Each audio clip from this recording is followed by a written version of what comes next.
Hello, and in today's episode of Braiders Talk, we are going to be talking about niches. Should you narrow it down? When should you narrow it down? How should you narrow it down? All that we're going to cover in today's video of Braiders Talk, so let's get into it. Before we get into it, I just want to say thank you so much for clicking on this video and watching it. And I truly hope you learned a thing or two. Before we get into the video, make sure you hit that subscribe button. It's right there, that little red button right there, and also that notification bell just so you're notified whenever I post new videos. And also make sure you follow me on Instagram for more content from me. So yeah, let's get into it. Should you niche down? Yes and no. I'm going to explain both sides and the benefits of both, and also what apps are better for niching down and what apps are not. So like Instagram versus TikTok, we're gonna get into all that. So if you know me in my beginning days when I first started braiding hair, I did anything hair related. I did braids, I did twists, I did locks, I did feed-in braids, I did sew-ins, I did closure install, wig make-ins. Like literally I was a jack of all trades, so to say. But there came a point where I felt like I began to like narrow down and find my niche. And I don't even know if I did it specifically or it just became a thing that like gradually happened. And one thing that I'm going to say when narrowing down your niche, especially if you're starting in a field like photography, hair, and makeup and stuff like that. Because like even makeup, although it's makeup, there are different niches still within makeup. There are people that do like editorial, there are people that do costume, and then there's people that do like basic glam. And an issue with narrowing down your niche too soon is sometimes you don't give yourself the creative freedom to just have fun with it. Like I remember I was talking to one of my friends who's a photographer, and he was talking about like he feels like he should niche down into like what kind of like photography style he wants to go to. And I was like, you've only been doing this for like a few years. Like still give yourself the time to figure it out if you want to go into photography, videography. What type of photography? Like are you doing like editorial or just like random shoots, beauty shoots and all that stuff? I was like, just give yourself the room to have fun, which is why I feel like sometimes niching down is not always the best idea, especially in the beginning. Because like if this is like your hobby that you started out that you want to turn into like a job or something like that, just have fun with it. Like I remember when I first started doing makeup, I used to do different colors and all that stuff, creative looks, cut creases, like long lashes and everything. Like I have photos to go. And like I said, the same thing with hair. I used to do all of it, and then there came a point where I was like, okay, so which one do I truly want to focus on? Because you don't want to get to a point, although it's fun to experiment in the beginning, there will come a point in time where you might need to narrow down. And it's not always the case on different apps and all that stuff. So there's always two sides to every story. So that's what I'm just trying to get out to. But for me, I feel like there came a point where I did have to narrow down. Although I did have fun trying the braids, the twists, the wig installs and all that, there came a point where I just feel like I had to narrow down and truly figure out what I liked and what I was good at. Because I didn't want to have a plethora of skills where it's just like, I was like 50% good at this, 60% good at that, 70% good at that. But there was not a skill that I can say that like what 100% I was good at. I didn't want that to be a scenario. So that's when I became to narrow down. And I also just feel like my clientele, they almost started to narrow me down. And it was like one day I was like, oh yeah, I don't do wig installs anymore. They're like, oh, why not? I was like, oh yeah, I guess I don't do it anymore. Also, me and wigs, we weren't besties. I could not figure out how to do wigs for the life of me. I'm a braids girl to die. Like, me and braids, we get along, we work well. The whole matching the tints and lace, we weren't vibing anymore. And I just didn't want to become a thing where it's a master of all trades, a jack of all trades, but a master of none. I wanted to be like, I have a skill set that like I was great at, and that's what I wanted to do. So for the last like 2-3 years or so, I mainly focused on one niche, which is just hairstyling. And that focusing on one niche, there's nothing wrong with that, because you can definitely build your skill set to where it's like you can do the service and make money that way. You can teach what you know because you've mastered it for the last however many years. You can teach your skills to other people who are just starting out. And then you can also make products from it, like photography. You can maybe make a camera, I don't know, collaborate with somebody, make a lens. If you're in hair, come out with hair products, makeup artists, lashes and all that stuff because you know the field.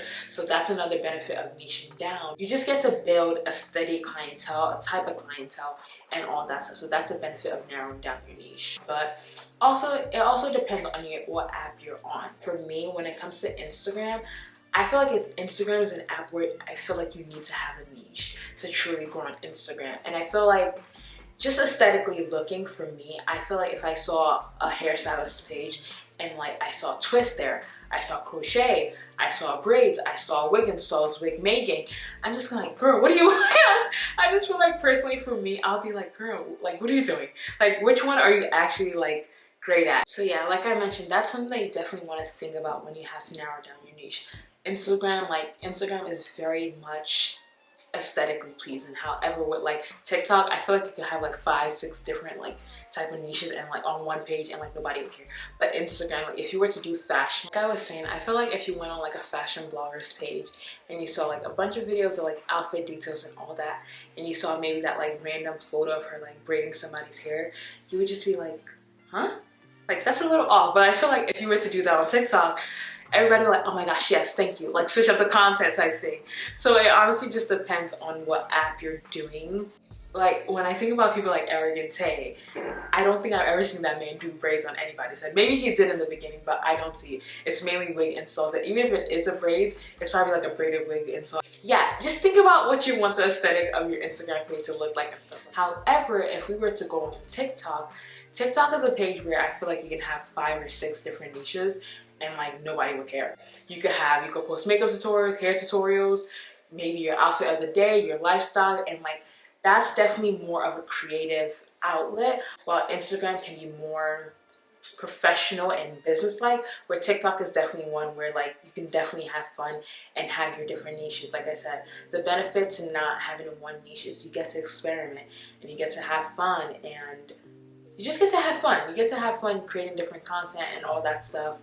Maybe the restaurant, you want to do a restaurant review today, throw that in there. You'll find the people that like that. You want to go shopping today, you'll find the people that like that. So it definitely depends on your apps, because I feel like when people go to TikTok and they look at somebody's overall feed, I highly doubt they're like, this doesn't look aesthetically pleasing. Like I highly doubt anybody does that. So I feel like TikTok is definitely an app where you can be more fluid and more fun with your creative ideas and all that. But Instagram can be a more app where like you need to like niche down to truly find your target audience. Even in groups such as big as like hair, you still need to niche down in those like subgroups as well too. Or like makeup, like what type of makeup you like and all that stuff. And even fashion bloggers, I know there are different type of fashion blogs. Like there's somebody like Wisdom whose outfit is more like out there, then you have maybe another like somebody else who's just more like business casual and all that stuff. So things like that is what you have to think about when you're niching down, basically. Okay, so that kind of covered both spectrums of like niching down and the purpose of both. I wanted to keep this video relatively short and simple, but just think about this when you're thinking about niching down and what the purpose is of niching down, because I know it's something that people are like, oh, you need to niche down to grow, and that's not always the case. Like I feel like there are people on TikTok who don't honestly have a niche, and their niche is that they're them, and they literally post lifestyles, they post their food vlogs, they post everything, and it's just like they don't have a niche yet they still have a following, and like they have millions of views and millions of likes. So niching down is not always the greatest thing in the book. It depends on what platform you're on. Like I said, TikTok, Instagram, those are 2 different platforms, and you have to approach them very differently. Like I know TikTok, Instagram is more like picture based. TikTok is more like I want to see you talk and I want to see some videos.